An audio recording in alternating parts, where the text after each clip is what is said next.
Okay, let's open in a word of prayer.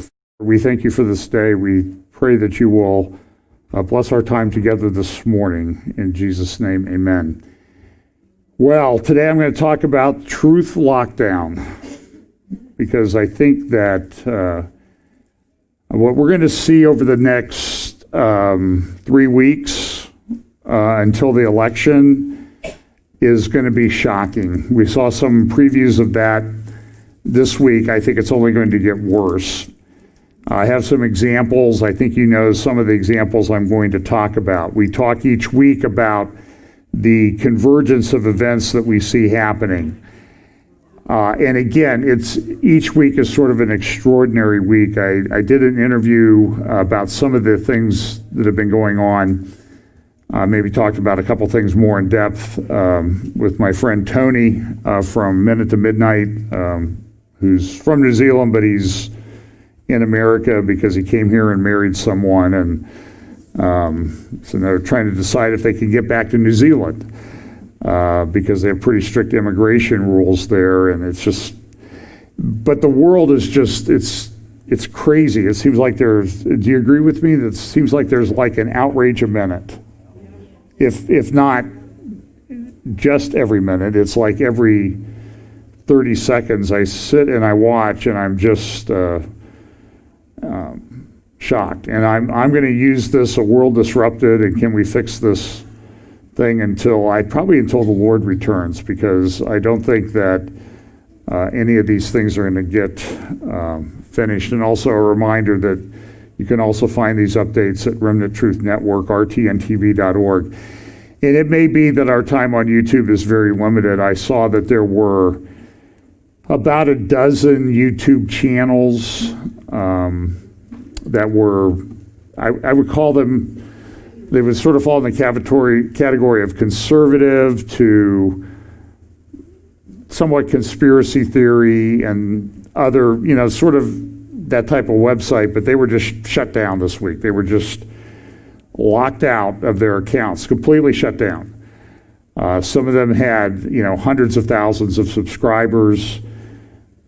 It's incredible to watch. So we've tried to set up this alternative platform because people are getting shut out of and these are sometimes Christian ministries that are, I don't agree with everything that they say. I'm sure they don't agree with everything that I say, but I think they're worthy Christian ministries to watch, and I see that they're having trouble with Vimeo and YouTube, and so the time on these platforms is very limited. We use some examples this week, and I think one of the things we're going to talk about here in a moment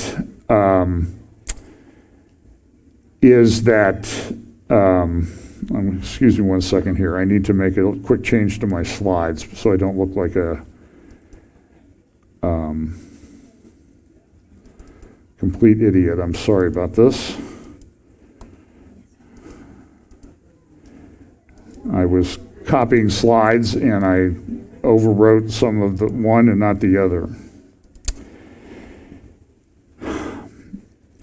I use this verse almost every week now because I think it certainly has application to the church, but it also has application to the world at large.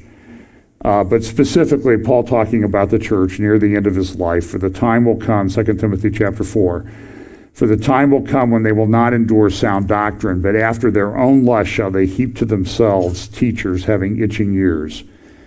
And they shall turn away their ears from the truth and shall be turned unto fables. And Paul goes on to talk about, he's run the race, he's fought the good fight, he's ready to meet the Lord.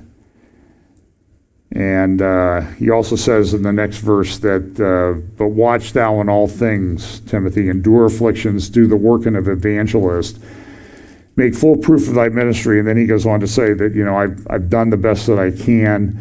I'm ready to meet the Lord. And so Paul had this hope, that he was, whatever happened to him, he was going to be with the Lord. And I was struck, I was reading back, and that's not the right passage. This is not Judges, this is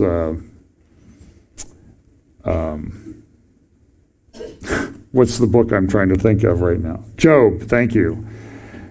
Job 19. I got the J right and the chapter. So anyway, look, Job has this great passage. I was thinking about it this week.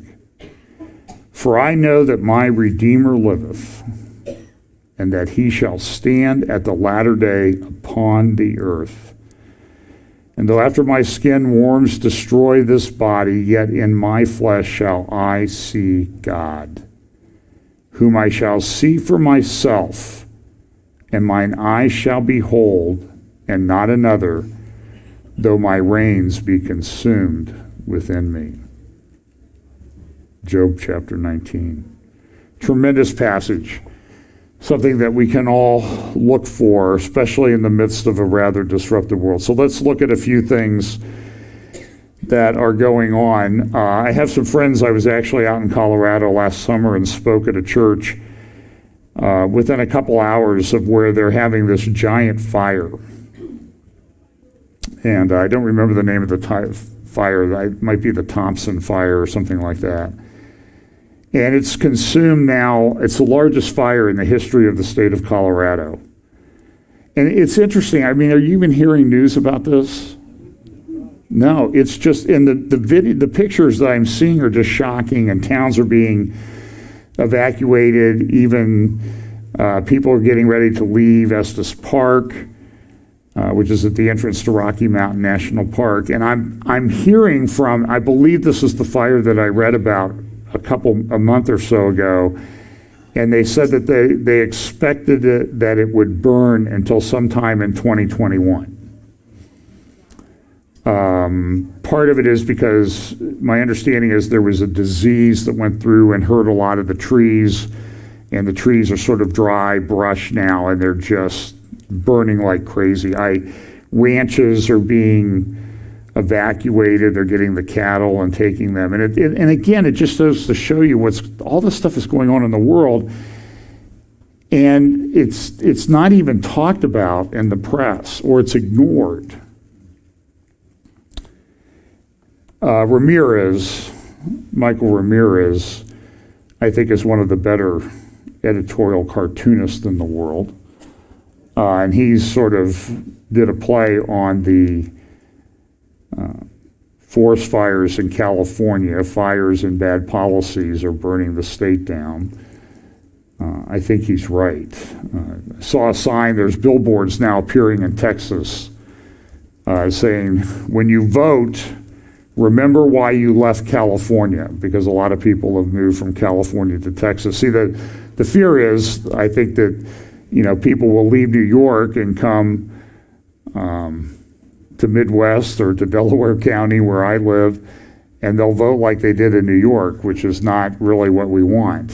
If you're gonna vote that way, just stay there and deal with the burning down of your society that you voted for.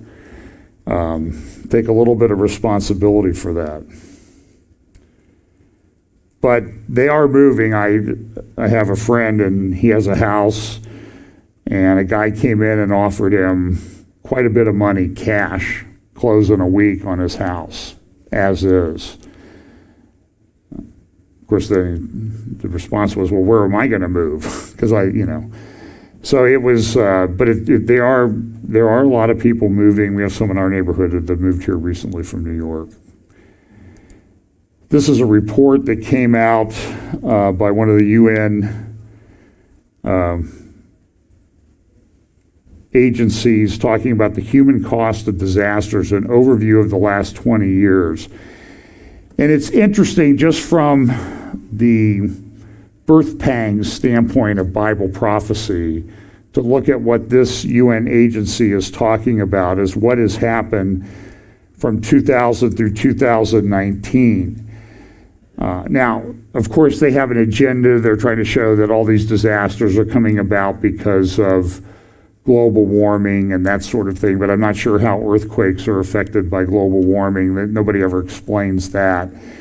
But you can see here in the chart on the left, there's all these reported disasters, total deaths, total affected, U.S. dollar economic impact. And so you can see in the first, the 20 years prior period, from 1980 to 1999, there were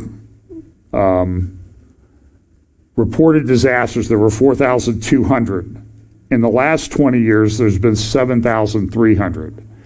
So if you're watching the world and what's going on, and you're listening to these different prophecy updates that the number of people do, and everybody says it seems like there's more of XYZ happening, the answer is there really is more of XYZ happening. Things are happening at a much more rapid pace. If you look in the upper right-hand corner of the total disaster events by type, you can see that floods in 1980 to 1999 were 1,389, but in 2000 to 2019, there were 3,254. In other words, the number was 2.5 times the amount in the last 20 years as had been in the prior 20. Now, they're going to ascribe all of this to global warming, but there is also volcanic activity is up significantly, wildfires are up significantly, earthquakes are up significantly as well. It's not just because there's better reporting. It does seem like, wow, there is something going on. Here's a little bit better chart. You can see, the number of people affected over the last 20 years, about half of the world's population, 4.03 billion. And then the total disasters by types. It's pretty amazing. And it does seem to comport with the fact that these things were predicted that they're going to happen prophetically. I don't have a lot of comments about Amy Coney Barrett, except that I thought that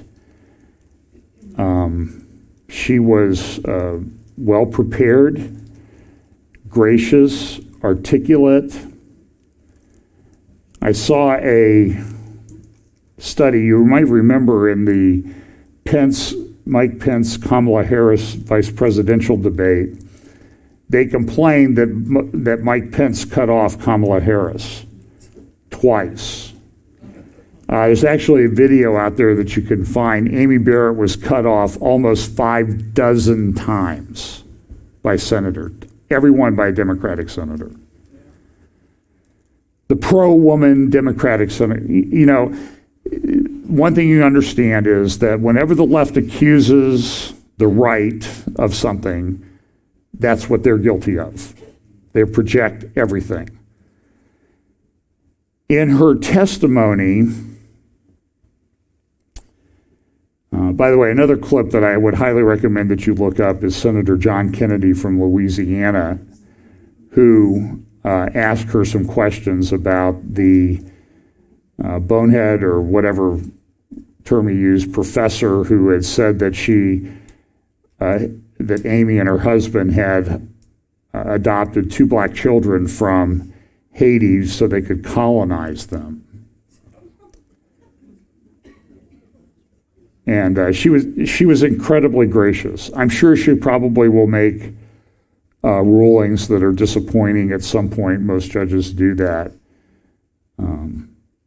But I thought I was very impressed with the way she handled everything. In fact, she should get some kind of medal or statue or something of her, because she sat there and listened mostly to campaign speeches from Democratic senators. I mean, I think one of the senators, whatever that guy's name is from Connecticut, spoke the entire 30 minutes and never asked her a single question. And she had to sit there and listen to all that. That's the important thing. But during her testimony, she used the term sexual orientation.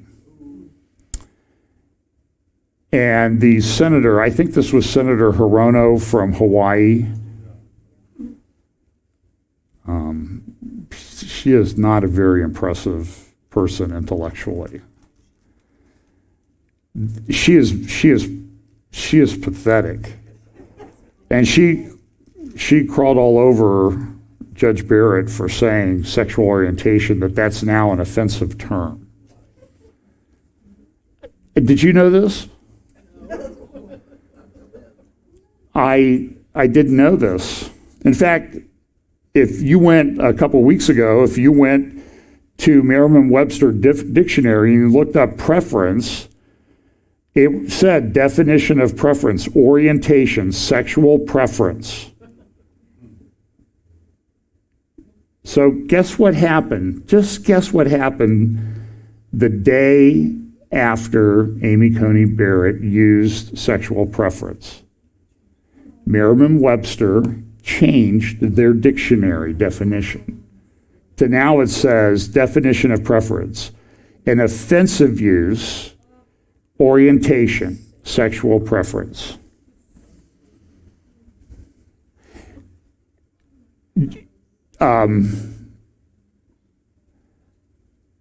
Orwell never thought of this. This is way beyond what he even thought of. And it's the world that we live in. And I hate to break it to you, I don't think it's going to get any better. Things seem to disappear from the news. I'll come back to that. Now what we see happening is there are these reports. Europe is going back into lockdowns to fight the second or third wave of the virus. This thing has had an incredible impact on non-virus related things. This is a chart that I got from the Wall Street Journal that talks about what has happened to other medical conditions and treatments that are not COVID related. Do you see the drop in screenings for breast, lung, colorectal, pancreatic cancers, and that sort of thing?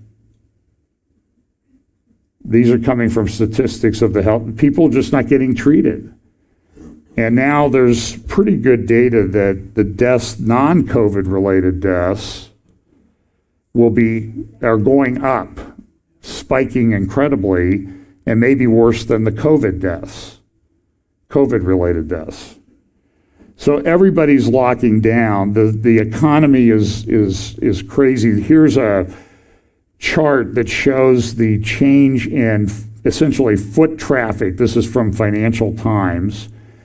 The change in foot traffic in various cities around the world. London, New York, and you can see all those charts up there, the red line, you see how the foot traffic fell dramatically when all these lockdowns started, and it still isn't anywhere back to near where it was. And then there's a chart here at the bottom that here's a little bit better chart. A little bit of, no, that's the same chart.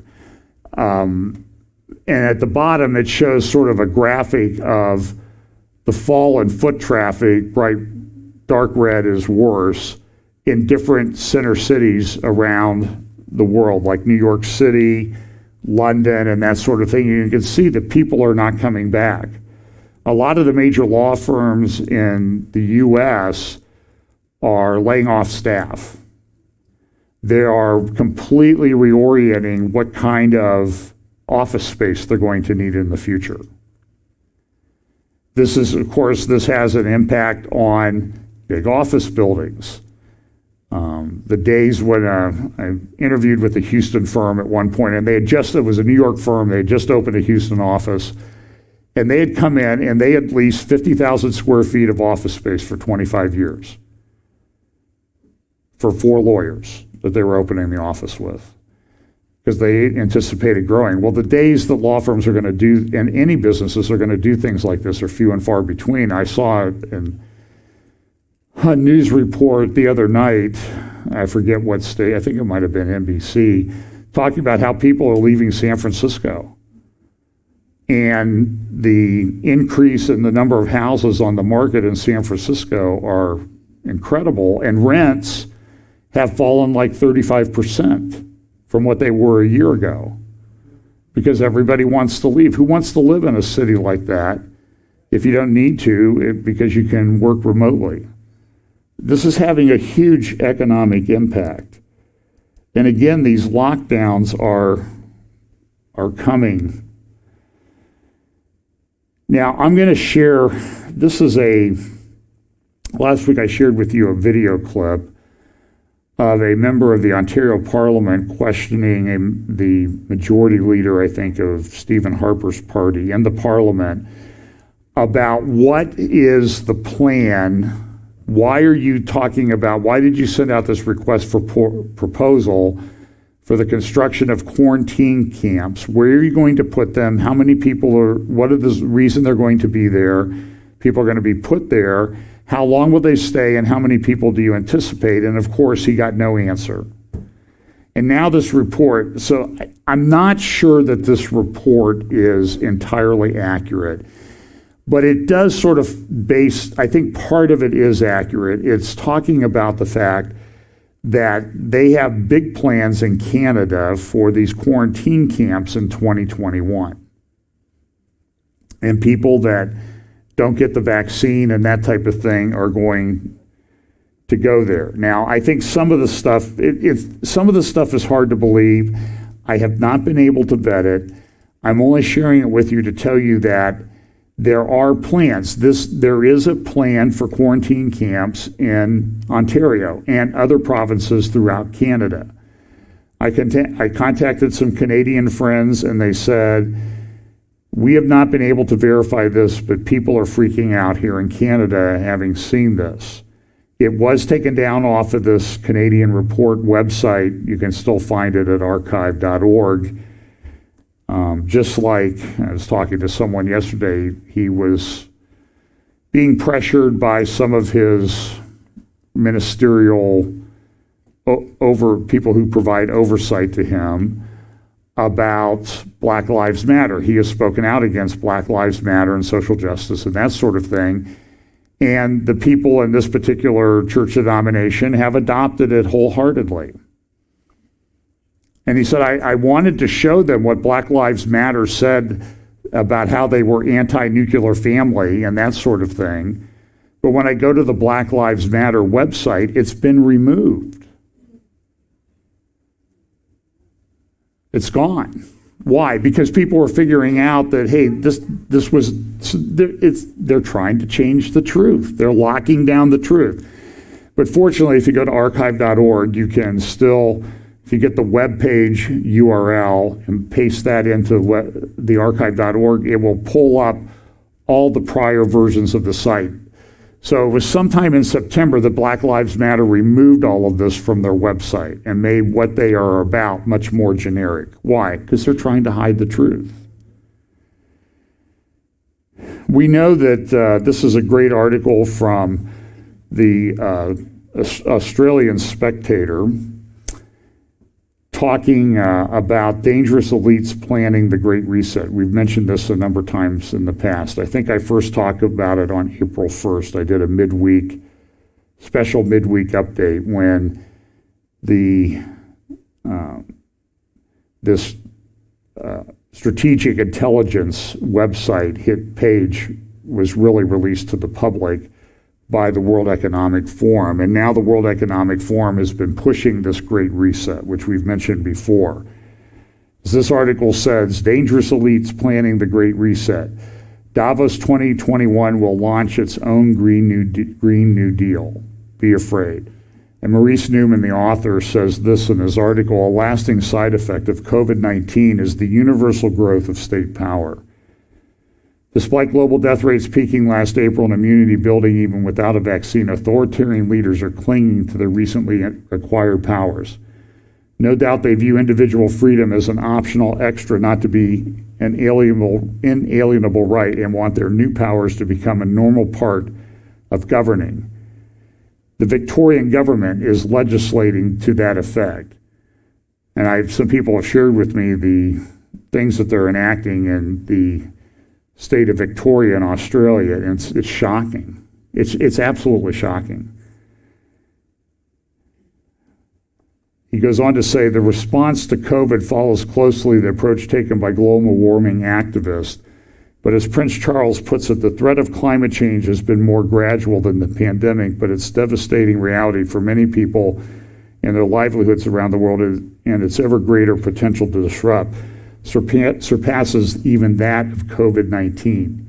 He argues that we have a golden opportunity to seize something good from the crisis.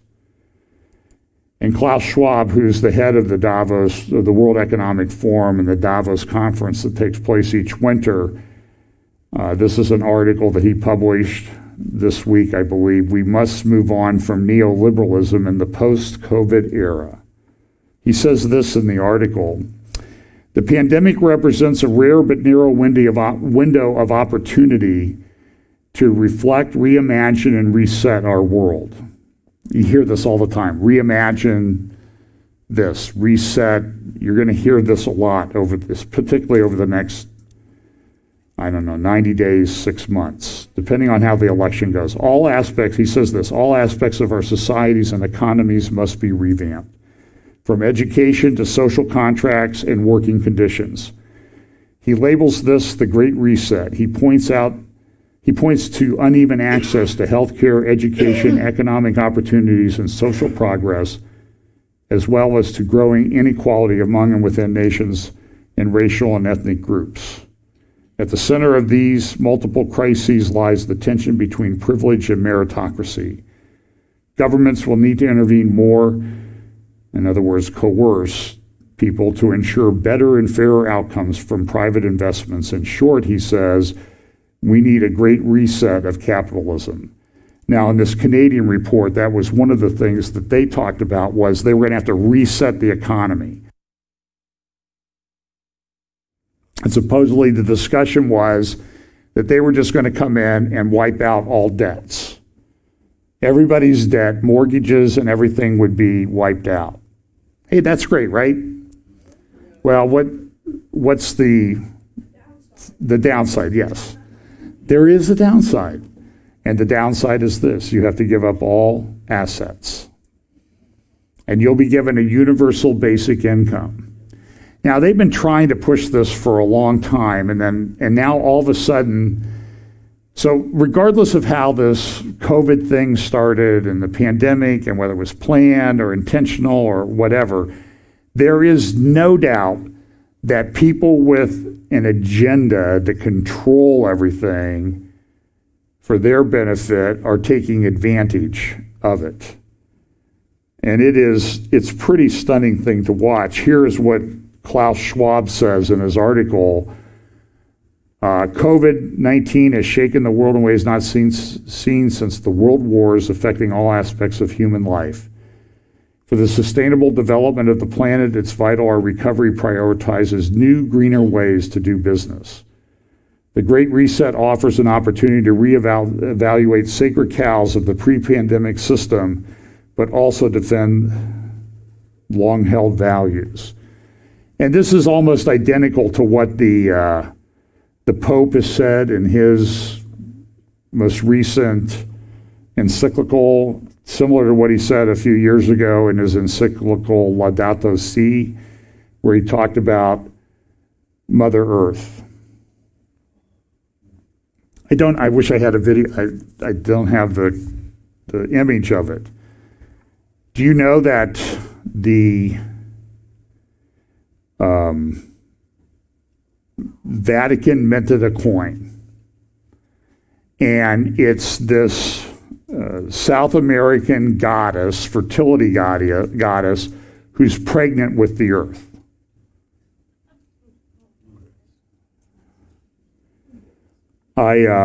This stuff is just absolutely shocking. Let me see my archive here and see if I have a copy of that. No, I've copied too much over the last day, so you can look it up. The Vatican minted a coin with a fertility goddess who is pregnant with the earth. Okay, well, Brian's gonna send it to me, so I'll try to talk to you while I do this. I'll talk a little bit about Klaus, and are you sending me email or text? Either one's fine. So here is what he says. Free market fundamentalism has eroded workers' rights and economic security, triggered a deregulatory race to the bottom and ruinous tax competition, and enabled the emergence of massive new global monopolies. We are way beyond they're trying to completely, this is what Obama said he wanted to do before he was inaugurated. We're just a moment away from fundamentally transforming the United States of America. And it's true. It's just, what is going on is absolutely shocking. And the Times Spectator article goes on to say this, intense pressure will be applied to parliaments everywhere to pass enabling laws and to abdicate more responsibilities to unelected bureaucrats and global institutions. Crony capitalism is anathema to genuine market economies, and giving more leverage to those who encourage it is simply fascistic. No surprise that some of the global organizations behind the stakeholder capitalism push are accused of corruption, sexual harassment, cover-ups, and a general abuse of power. Still, the World Economic Forum's oligarchy derives much of its extraordinary influence and wealth from these same institutions, and no one should doubt their big brother intentions. Indeed, anyone who fears big government and values free speech, freedom to choose, and property rights should be terrified. Yet, so far, political, business, and church leaders, along with mainstream media, seem oblivious to the threat and turn blind eyes to the dictatorial abuses already perpetrated in the name of the pandemic. There is even bipartisan support for policies which 2 decades ago would have been considered politically and economically unthinkable. And this is exactly true. So, okay, hang on here. I got my crack staff, the team of 15 people that sit back there to feed me things each week. Here is the coin. Hang on one second.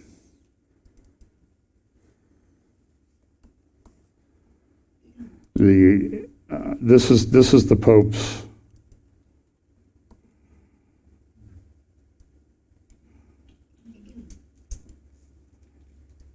This is the Vatican coin. Now, you remember I played you a clip of this. They had this fertility goddess ceremony at the Vatican last summer. I'm almost to the point where I can't form the words to talk about this. The Financial Times yesterday, in one of their sort of op-ed editorial type articles, cited this as the week that austerity was officially buried. Back during the 2008 financial crisis, particularly with the country of Greece, they were forced to cut back on what they were spending. And now the International Monetary Fund is essentially saying, just spend. Just print money and spend. Now they say, well, don't go crazy. So I'm not sure how much crazier it could get. We're, running a budget deficit of something like $3 trillion in the U.S. so far this year. It's going to grow. They've just dumped like $8 trillion from the Fed into the markets. Everything is out of control. When Tony and I did our little Minute to Midnight show the other day, he talked about this Circa Theatre in New Zealand called the Glitter Garden, a drag musical extravaganza for children, the first of its kind in the world. And if you look down at the bottom of the page, it says, suitable for all ages.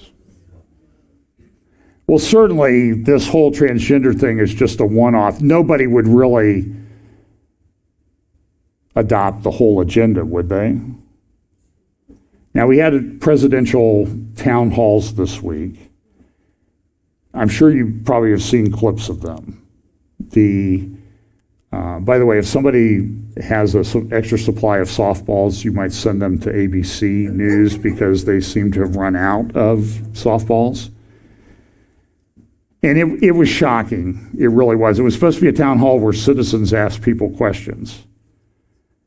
And Samantha Guthrie, who did the NBC town hall for President Trump, the best comment I saw was, okay, Samantha, if Joe Biden wins, you'll be the press secretary. You've got the job.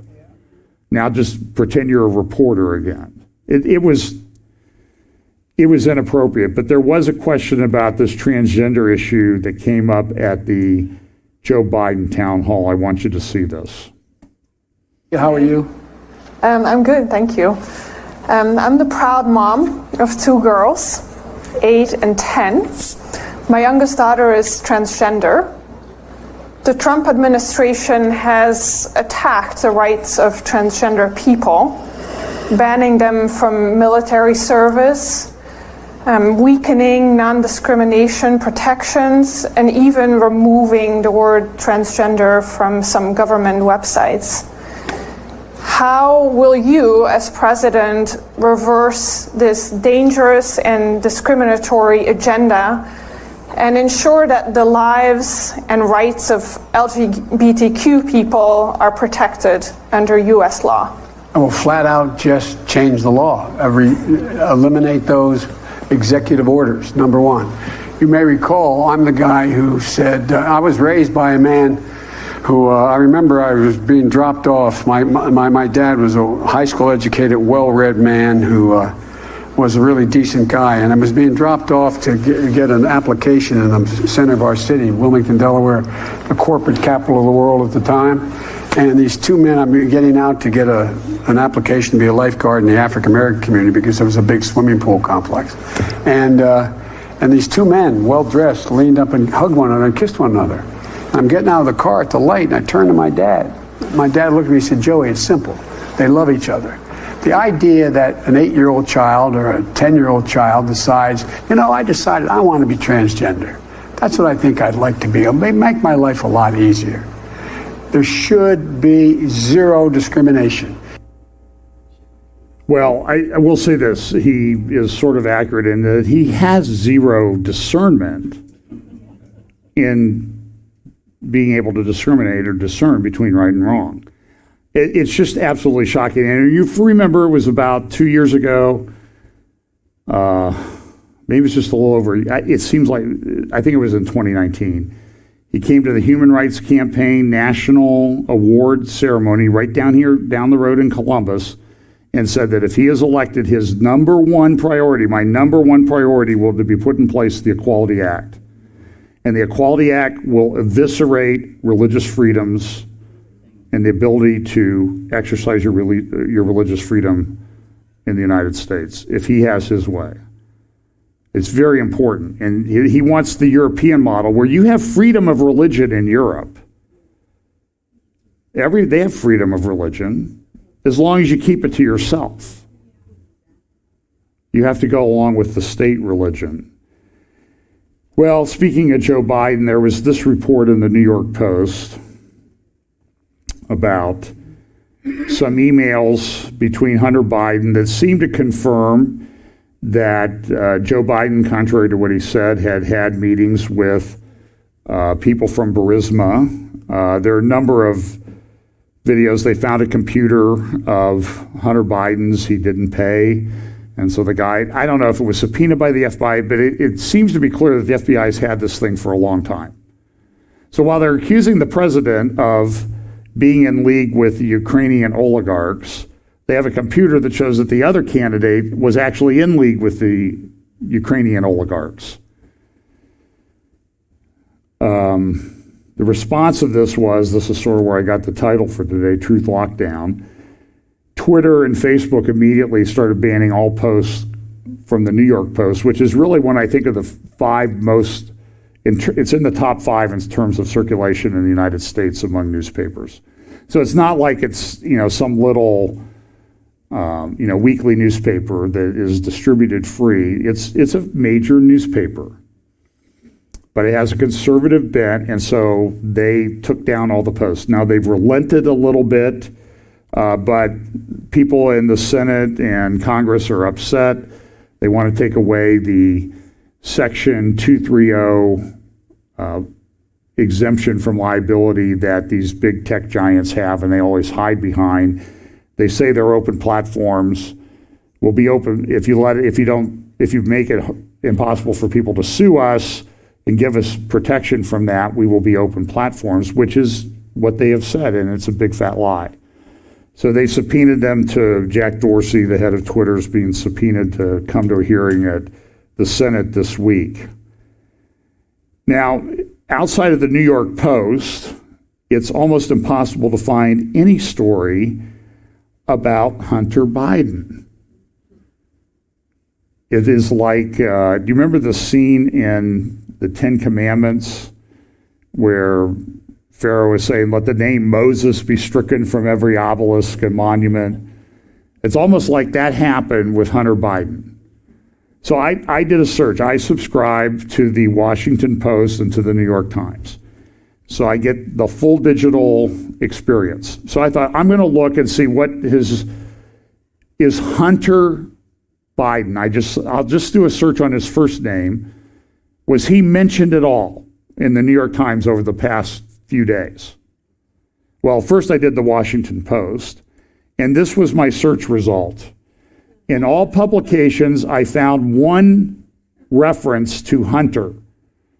The word was used in a crossword puzzle in the Washington Post magazine. That was a clue. Hunter. That was it.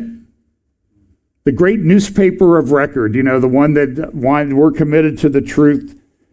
Is they the one that have this phrase, truth dies in darkness? Okay, it died this week at the Washington Post. They won't even talk about it. And even the Biden campaign, by the way, is not denying that these emails are inauthentic. They're just saying, well, Trump's a bad guy. That's the response. Trump's a bad guy too. This is the New York Times. I found one, well, there were a number of articles where Hunter was mentioned, but there was one where it mentioned Hunter Biden, and it said this, taking a stand, Facebook and Twitter drew a fresh wave of Republican ire last week, blocking and limiting the spread of a New York Post article that contained unsubstantiated rumors about Hunter Biden. So, the newspaper of record, they really did their homework there.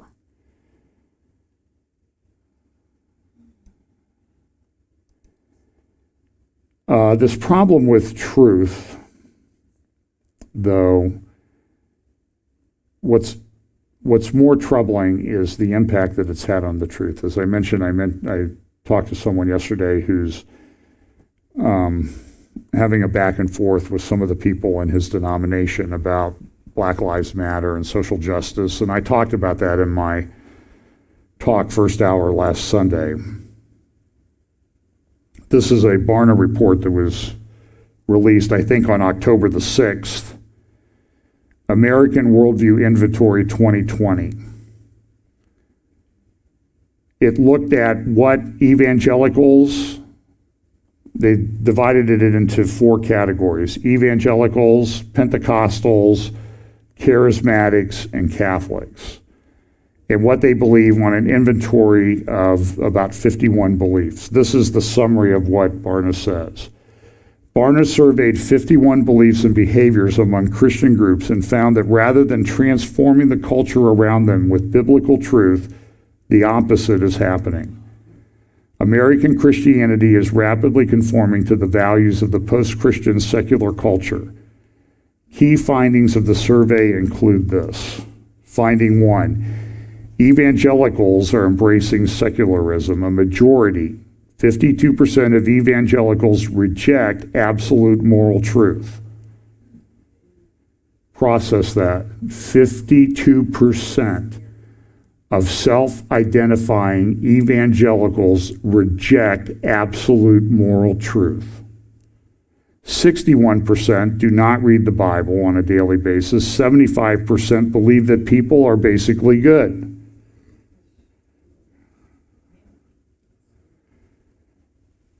I mentioned this to Charles before he spoke this morning. He said, if they 75% believe that, I don't want to misquote you, Charles, you said, that's like, how can they call themselves evangelical? The study found that 1/3 to 1/2 of evangelicals in the survey embrace a variety of beliefs and behaviors counter to biblical teaching and long-standing evangelical beliefs. Pentecostals and charismatics take secularization a step further. Over two-thirds reject absolute moral truth.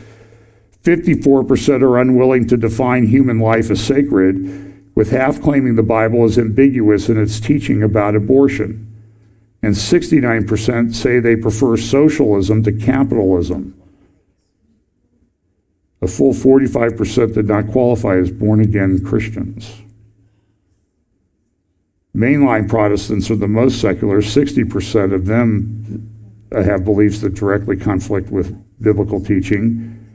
3 key values define this group. Truth and morality are relative. Life has no inherent value or purpose, so individuals should pursue personal happiness or satisfaction. And traditional religious practices are no longer seen as central or essential to their Christian faith. And this is what we see. Some of these,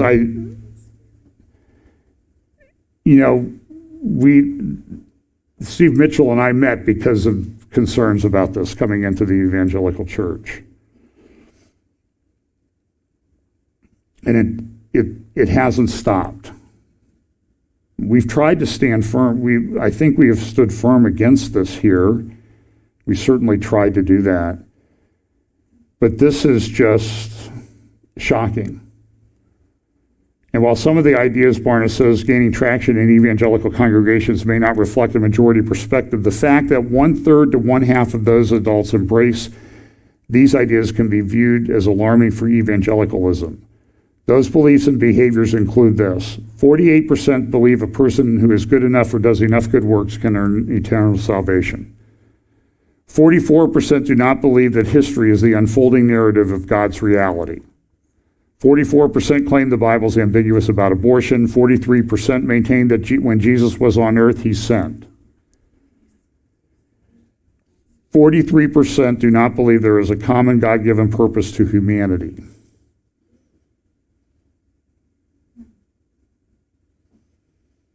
Um, 36% prefer socialism to capitalism.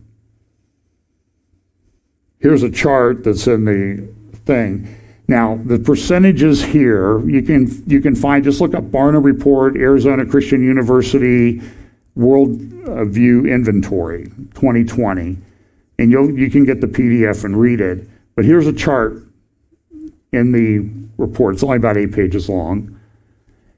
The percentages in the columns there are people who reject the principle at the left, okay? So it says here, people are not basically good, we are sinners. Among evangelicals, 75% reject that.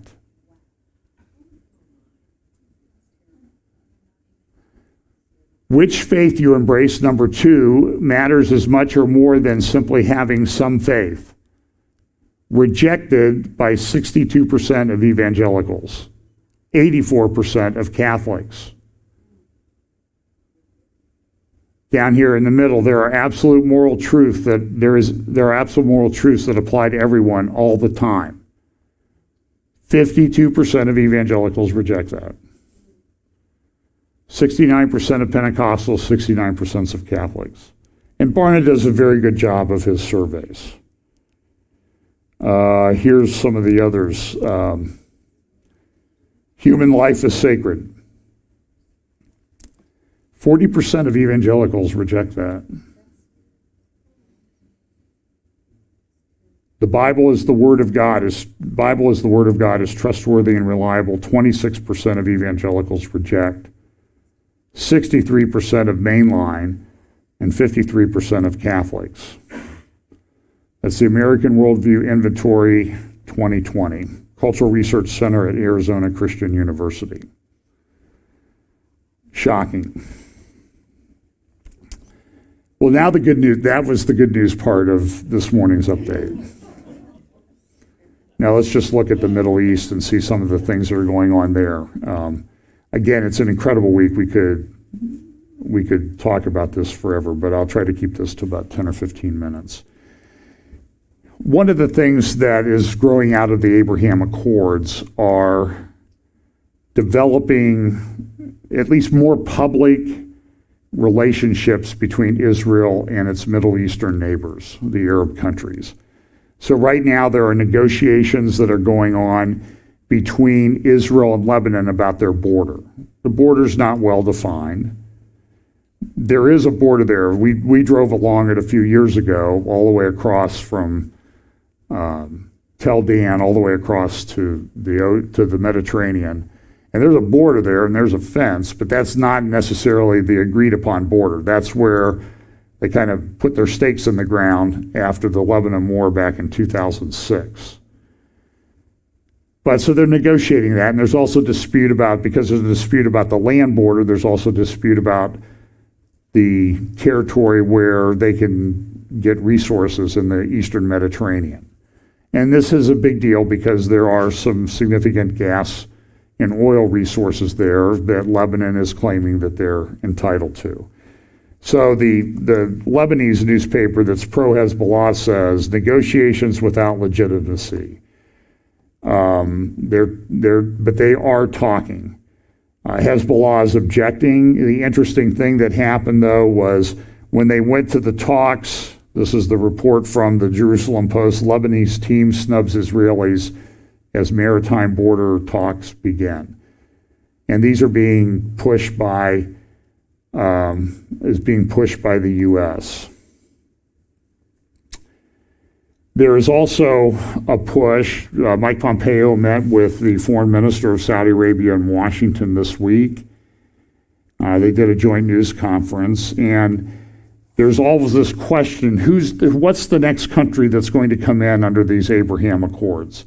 We have the United Arab Emirates, we have Bahrain. Is it going to be Oman? Is it going to be somebody else? What about the Saudis? That's what everybody's looking at. What about the Saudis? What about the Saudis?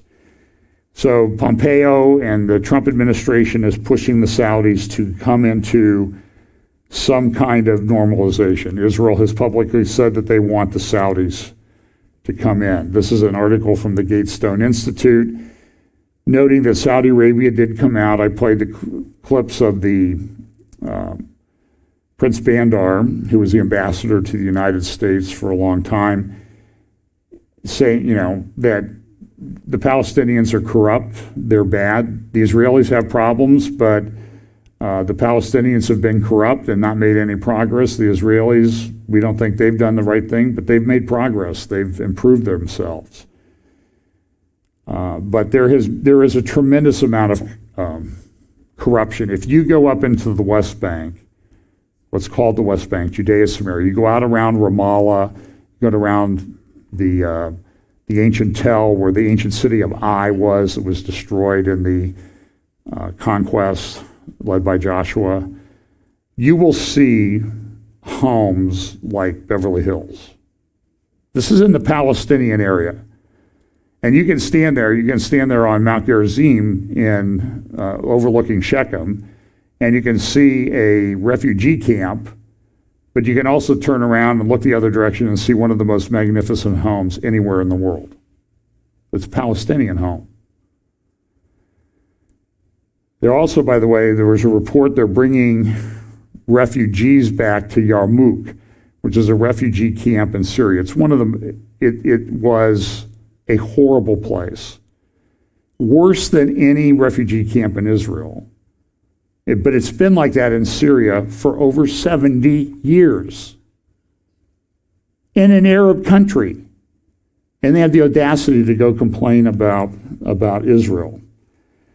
So the Saudi foreign minister did a little conference with the Washington Institute for Near East Policy And I'm going to play a clip of him. This is what he said well, you'll see some of the questions, sort of his first opening statement and then some questions that he answers. It's about 3.5 minutes, I think. The kingdom has always been at the forefront of efforts to bring peace and security to the Middle East and to secure a just and comprehensive resolution to the Palestinian-Israeli conflict. Over the years, Saudi Arabia has put forward peace proposals created to achieve and protect the legitimate rights of the Palestinian people and the security of the people of Israel and Palestine. That has been and remains our goal. And we continue to work with our partners to find a lasting peaceful resolution. And so we welcome the recent efforts to bring the parties together towards a comprehensive peace plan, because an important step in securing regional stability in the Middle East remains a peace agreement between Israel and the Palestinians.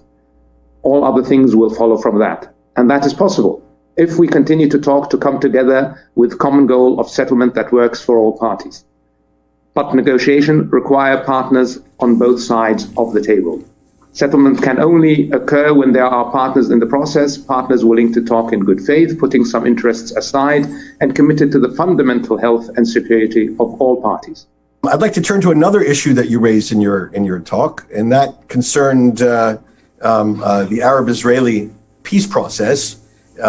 Reading between the lines, I've spent too many years focusing on this. Reading between the lines of your remarks, you said, I believe, that all these things about progress will follow from a Palestinian-Israeli agreement, which sounded like a reaffirmation of the Arab Peace Initiative, whose basic principle is all Arab and Muslim majority states will make full peace with Israel the day after, essentially, the day after an Israeli-Palestinian peace agreement, which a model which has been, shall we say, challenged by recent events of the UAE and the Bahrain agreements to have full normal relations with Israel. Now, your government has taken some steps. It has congratulated and welcomed these other countries' moves, permitting overflights between those countries and Israel. Can you imagine more incremental steps down that path as an interim stage before a final peace arrangement? Are there more interim steps like that to be had? I believe that the focus now needs to be on getting the Palestinians and the Israelis back to the negotiating table. In the end, the only thing that can deliver lasting peace and lasting stability is an agreement between the Palestinians and the Israelis. If we don't manage to achieve that, we will continue to have that festering wound in the region. We are committed to the process of peace. Peace, we see, is a strategic necessity for the region. Part of that is an eventual normalization with Israel, as envisioned in the Arab Peace Plan, as envisioned even in what the kingdom proposed in 1981 in Fez. So we have always envisioned that a normalization would happen. But we also need to have a Palestinian state, and we need to have a Palestinian and Israeli peace plan. Therefore, we strongly believe that the focus now should be on getting the Palestinians and the Israelis to the table. And I believe everybody is committed to trying to find a way to achieve that. And is it your view that the Emiratis and Bahrainis made that more likely or less likely by the steps that they've taken with Israel? So the Emirati and the Bahraini deal, one of the things they delivered is taking annexation at least off the table for the time being, which was a significant threat to the prospects for peace. So then that, if you look at it from that context, it does help lay the groundwork for potentially the Israelis and the Palestinians getting back to the table. More work needs to be done, but you can look at it as a positive in that context. Would you welcome other Arab states, if not Saudi Arabia, taking those sorts of steps, that is, moving toward normal relations with Israel in exchange for Israel taking certain measures with the Palestinians? The states will have to decide what they think is in the best interest of them and the cause that they believe in. Can I ask you about a fascinating set of interviews that were delivered just recently by... Well, he asked some questions about what Prince Bandar had said, the interviews that I played last week, which I may not have been clear. When I was reading the subtitles, the closed caption titles, and not saying, I need to retire, I'm retiring, and I need to be truthful now. Unfortunately, some people that listened to the update said, you're retiring and you need to be truthful now, and they were a little bit concerned about that, but it was probably, they didn't understand I was reading the caption titles, and that's okay. It's just that it happens, but I'm not retiring from doing this, but anyway, I know they can hear the moans. Oh no, he's not. But so they talked about that, and Prince Faisal said, well, that's Prince Bandar's opinion. We don't necessarily share it. But you notice in the background there was a picture of Crown Prince Mohammed bin Salman, then King Salman, and then King Abdullah. Now, King Abdullah is gone. King Salman is not in the best of health. And I think that Prince Faisal's response in some respects was a show of respect to King Salman's position. But when King Salman is gone, I would think that the Saudi position could change very quickly. Prince Faisal said, we could be at this stage for 5 years or more before there's normalization. But we know that things change very quickly in this world. Have you noticed that over the last few months? So just understand that there is going to be a change, I think, in the Saudi view on normalization. But King Salman is, I think, holding to the position of the Arab Peace Initiative, which was done back in 2001 or 2002, out of respect for his brothers who had been kings and preceded him. I don't think Crown Prince Mohammed bin Salman will be as bound to what has gone on in the past. That's just my particular opinion. But the Palestinians again show that they are quite capable of as Abba Eban, the UN ambassador of Israel, said, the Palestinians never miss an opportunity to miss an opportunity. And so here they are accusing Gulf visitors, from Muslim, Arab, Gulf visitors who've come to Israel to go to the Temple Mount. They are accusing them of desecrating the Al-Aqsa Mosque. There was a group of 9 from the United Arab Emirates, and the Palestinians, when they talked about it, said they were storming the mosque, which is what they say when 10 Jewish people, 10 Jewish Israelis go up there. So they are completely unhinged. They still don't get it. They are totally corrupt and bankrupt. And then yesterday there was this initial flights from Tel Aviv to Bahrain, and they're having a ceremony today, I believe, to sign up their normalization agreement. There's been a real change. There's a report out from Zogby Research. Zogby is an Arab American, a very pro-Arab, talking about the annexation debate and looked at attitudes in Israel and the key Arab states. Again, if you just look for the annexation debate and Zogby in Google, you will get this report. It shows that there has been a change in Arab thought towards Israel. For example, here are how important is that there be a resolution of the Israeli-Palestinian conflict. And you can see that from very important to somewhat important, the vast majority of each of these countries, Egypt, Jordan, Kingdom of Saudi Arabia, United Arab Emirates, and Palestine, believe that it is very important. One of the other attitudes they talked about, at this point, in your opinion, how likely is it some Arab states will develop normalized relations with Israel, even without peace between Israel and the Palestinians? And the response to this is rather shocking. For example, Egypt, 69% of people think that normalization can occur without an Israeli-Palestinian peace arrangement. Jordan, 75%. Kingdom of Saudi Arabia, 71%. United Arab Emirates, 75%. And even in Palestinian areas, it was 55%.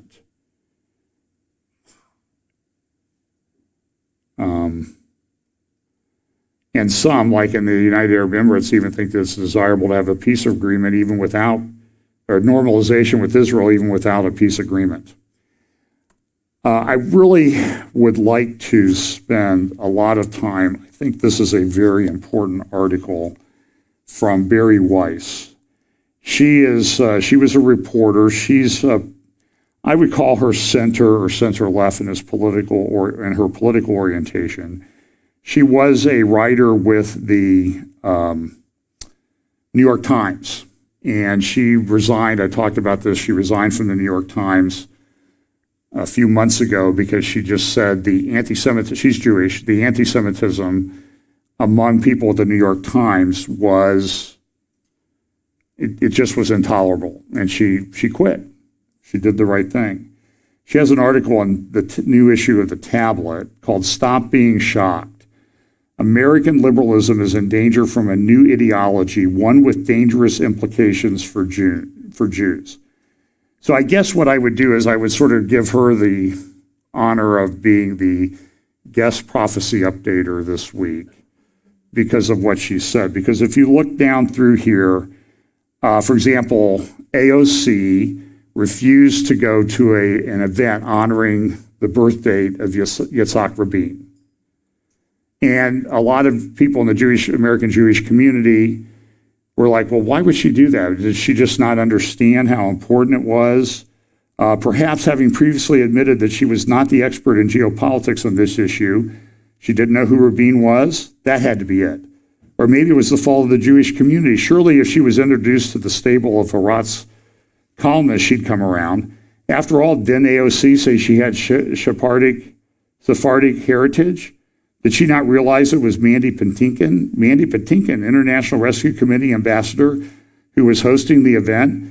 She must not have understood. Surely there must have been some confusion, some miscommunication, some mix-up. And to her credit, I give her tremendous credit for this, she said, but it wasn't AOC who was mixed up. The savvy politician had read the room and was sending a clear signal about who belongs in the new progressive coalition and who does not. The confusion, and there seems to be a good deal of it these days, is among American Jews who think that by submitting to ever-changing loyalty tests, they can somehow maintain the old status quo in their place inside of it. She says this, did you see that the Ethical Cultural Fieldstone School hosted a speaker that equated Israelis with Nazis? Did you know that Brearley is now asking families to write a statement demonstrating their commitment to anti-racism? Did you see that Chelsea Handler tweeted a clip of Louis Farrakhan? Did you see that protesters tagged a synagogue in Kenosha with Free Palestine graffiti? Did you hear about the march in D.C. where they chanted, Israel, we know you, you murder children too? Did you hear the Biden campaign apologize to Linda Sarsour after initially disavowing her? Did you see Twitter suspended Brett Weinstein's civic organization, but still allows the Iranian Ayatollah to openly promote genocide of the Jewish people? Did you see that the mayor, Bill de Blasio, scapegoated the Jewish community for the spread of COVID in New York while defending mass protests on the grounds that this is a historic moment of change? By the way, there's a giant women's march in Washington, D.C. yesterday. Go look at the pictures of it.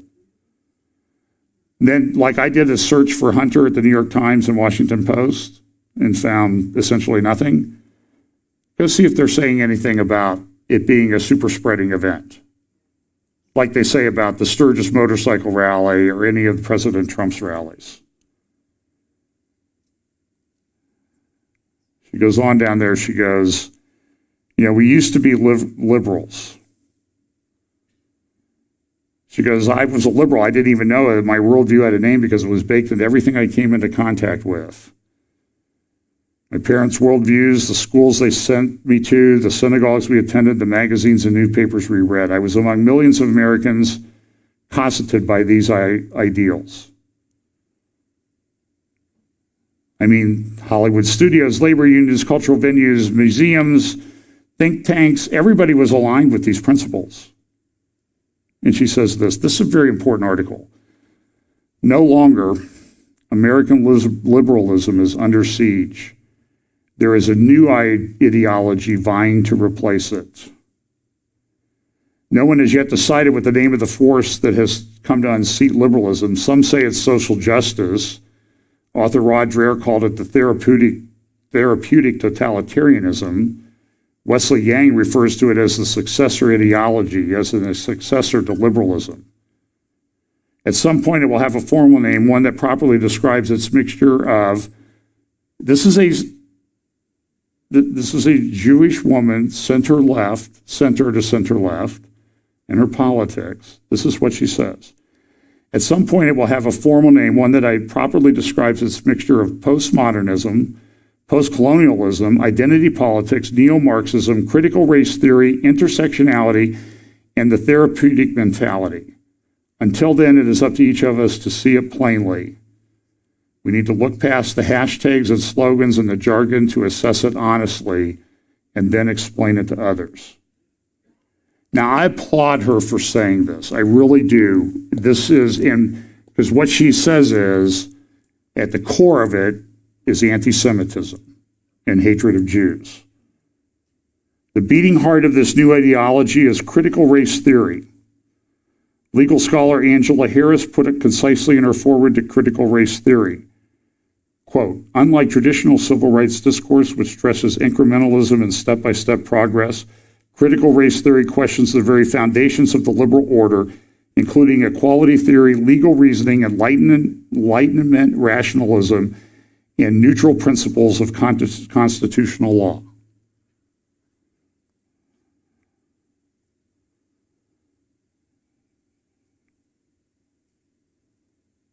And here what's happening. Go read it. Tablet, Barry Weiss, Stop Being Shocked.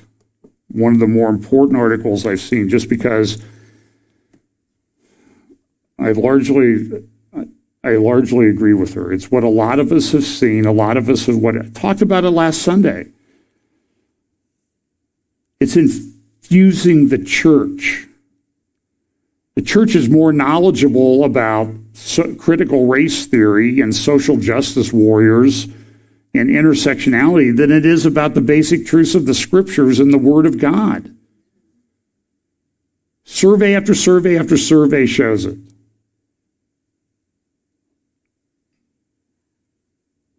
We're not, my view, I've always viewed the great apostasy that's coming as like a giant bucket of garbage pail. And it's filling up. It's filling up. It's filling up. And eventually it overflows and you have a mini tsunami of it. So it's not coming. It's here. The question is, how much of this garbage bucket needs to be filled up before it overflows and wipes out what we understood Christianity to be? Because the Bible says it's coming. I use 2 Timothy 4 every week. 2 Thessalonians chapter 2, verse 3, the great falling away, the rebellion.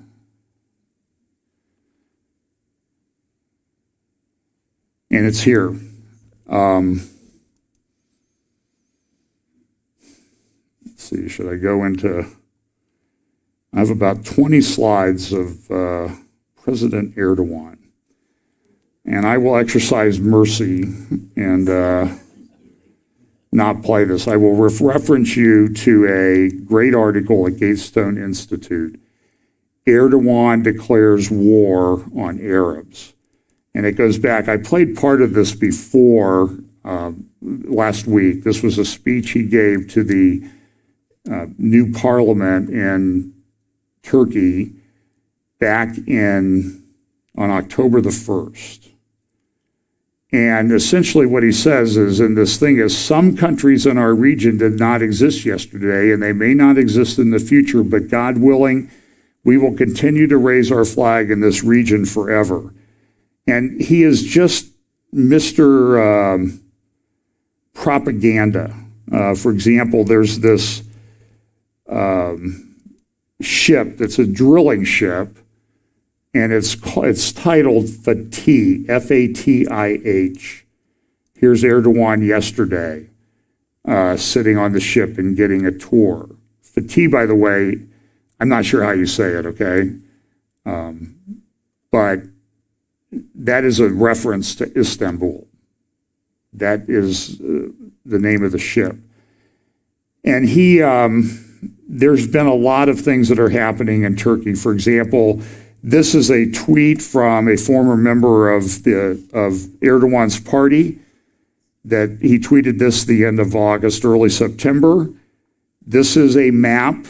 Here's a little better picture of it. This is a map that is circulating in Turkey about areas that they want to take over. Do you see what's happening with Syria and Iraq?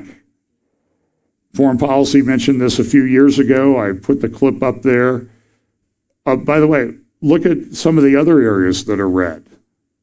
All of Cyprus.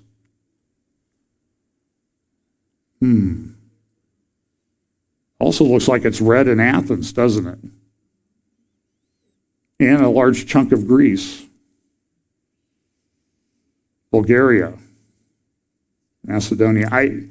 So this is the way Erdogan rolls, and this is a big issue. He's trying to reinstate the caliphate, and I'll make one reference to one more article.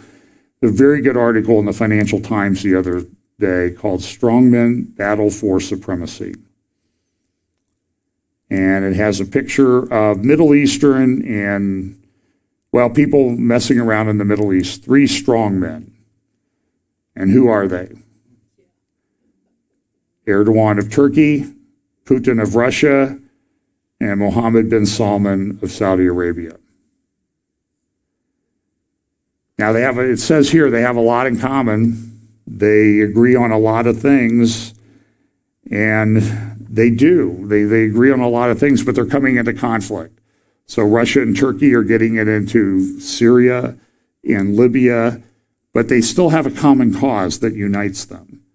And that's the point of this. So even though they have these different things, this is Erdogan, this is another speech. This guy gives so many speeches. This one was 2 hours long. And you don't need to turn up the sound, but because it's all in Turkish. But if you notice, the important thing to notice is the images that he uses. So here, what's he using here? Hagia Sophia. You know, by most estimates, the greatest church in Christendom. The history of Christendom. And he's talking, well, we took it over.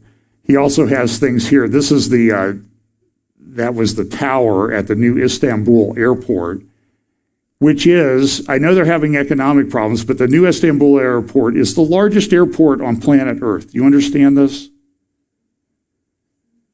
And a lot of us have been talking about watch Turkey, and a lot of people say, don't worry about Turkey.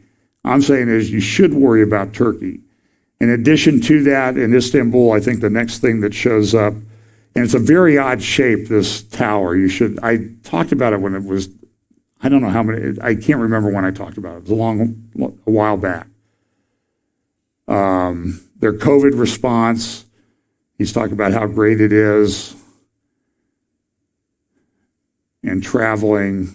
And I think the next thing you're going to see is sort of an overview of the great canal that he wants to build to sort of parallel the Bosphorus from the Black Sea down to the Aegean Sea. So he's got all these massive building projects. It's like I've never seen a propaganda campaign like this guy does to couch everything in terms of what he wants to accomplish. Turkey is very important to watch. I think this is the canal. But this one, I think this one was 2 hours and 13 minutes. So don't complain about my updates. It is, So the takeaway from today is this. We are now in a truth lockdown in the world. And you got to dig to find out the truth. Because you're not going to get it from very many outlets. And so the next few weeks are going to be few months are going to be very disconcerting. I pray the election goes the right way. Ultimately, I know that God is in control, but I think that we need to be prepared for increasing persecution of Christians, people losing their YouTube channels, and worse and worse. It's not that we want that, it's just that the early church thrived under it. God will protect us. And may we do everything that we do and have to God's glory. That's what we should be oriented towards. Not our comfort, but doing and acting in a way for God's glory. So let's remember that. So Father, we just pray that you will give us strength, guide us by your Holy Spirit, and help us to stand firm in a difficult time. And as the Apostle Paul says, that we would act like men and stand firm. Bless us this week. In Jesus' name, amen.